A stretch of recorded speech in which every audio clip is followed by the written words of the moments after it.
ព្រមៈឆេសនៈបរិឆេទទី13អត្តខោភគវាតមហារាជាយៈតនៈមូលេឧដយហេត្វាលំដាប់នោះព្រះដ៏មានព្រះភិក្ខទ្រង់ក្រោកចាកគុលរាជាយតនៈនោះយាងទៅគង់ក្រោមដើមអជ្ជបាលិក្រោតវិញកាលដែលព្រះអង្គទ្រង់គង់ក្នុងទីនោះទ្រង់បរិវិតិកថាអូដែលតថាគតបានត្រាស់ដឹងហើយនេះជាកំពីភាពជ្រាលជ្រៅឆ្ងាយទូលាយណាស់ដែលព្រះពុទ្ធទាំងឡាយសន្សំហើយជាធម៌គឺសត្វទាំងឡាយ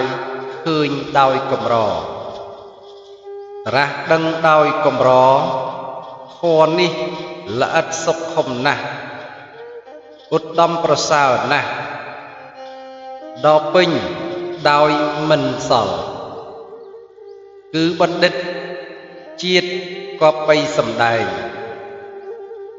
ព្រះអង្គបរិវិតកៈដូច្នោះហើយក៏ដល់នៅ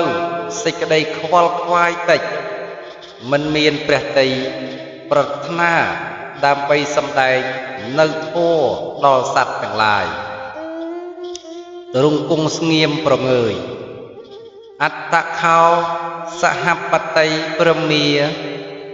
លំដាប់នោះសហបតីព្រំបានដឹងបរិវិតកៈនៃព្រះអង្គក៏បញ្ចេញនៅវាចាអស់វិរៈ3ដងថាមនាលអ្នកដល់ចម្រើនសត្វលោកនឹងវិនាសសាបសូន្យមិនខានឡើយមហាព្រំដែលនៅក្នុងចក្រវាល10000បានឮហើយក៏មកសួរគ្រប់ប្រការសហបតីព្រំក៏ប្រាប់ហេតុហើយទើបនាំគ្នាហោះចុះមក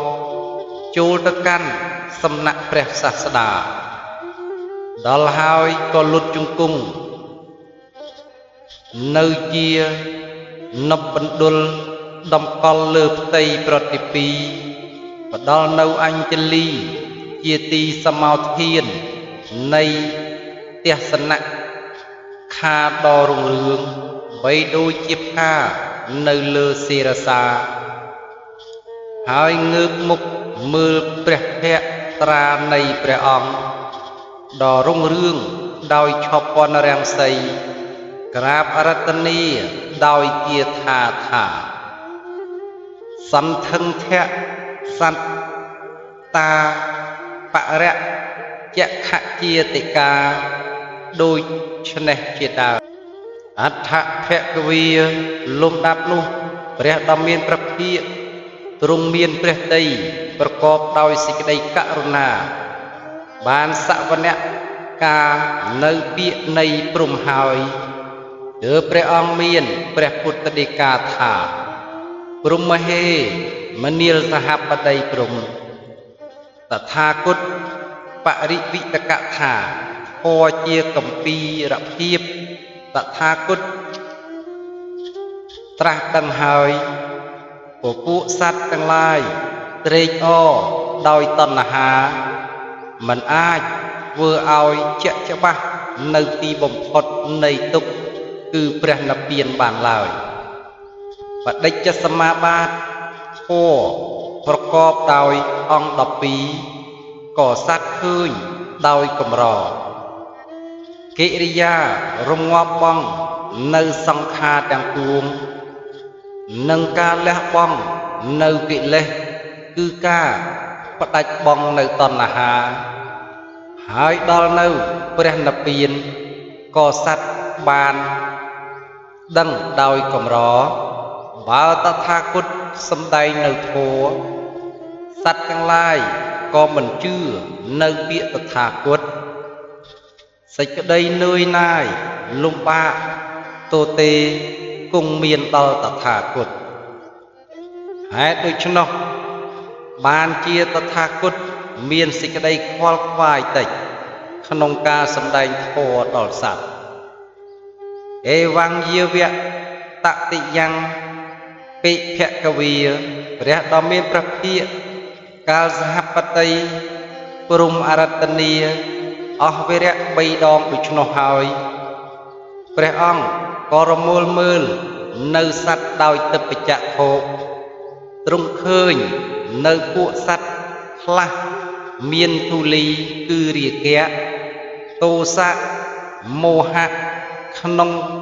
ផ្នែកតិចសត្វពួកខ្លះមានទូលីក្នុងផ្នែកច្រើនព្រះអង្គជ្រាបច្បាស់ហើយទើបមានព្រះពុទ្ធដីកាថាអបារុតាទេអមតស្សៈវីរិយយេសោតវន្តោបច្ចុខន្តោសទ្ធាំវិហិង្សហសញ្ញៃបគុណังអ្នកភាសឹងហម្មងបណៃតាំងមនុជេសុព្រមហេតេមនាលព្រំតថាគតមានការសម្គាល់នៅសេចក្តីនួយណាយកាយនិងវិចារបានជាមិនតន់សម្ដែងធម៌ដ៏ឧត្តមដែលតថាគតចេះស្ទាត់ហើយដល់ពួកមនុស្សនិងទេវតាប៉ុន្តែតថាគតឥឡូវនេះទ្វារនិព្វានបើកហើយពួកសត្វណាដែលមានសោតាបសាទពួកសត្វនោះចូលបញ្ចេញសទ្ធាគឺស្ដាប់ធម៌នោះចុះសហមបតីព្រមបានស្ដាប់ព្រះអង្គដេកាធ្វើនៅឱកាសទទួលនឹងសម្ដែងធម៌ដល់សត្វដូច្នោះហើយក៏ធ្វើនៅអញ្ជលីថ្វាយបង្គំលានាំព្រំបរិវារហោះទៅឋានព្រំលោកវិញ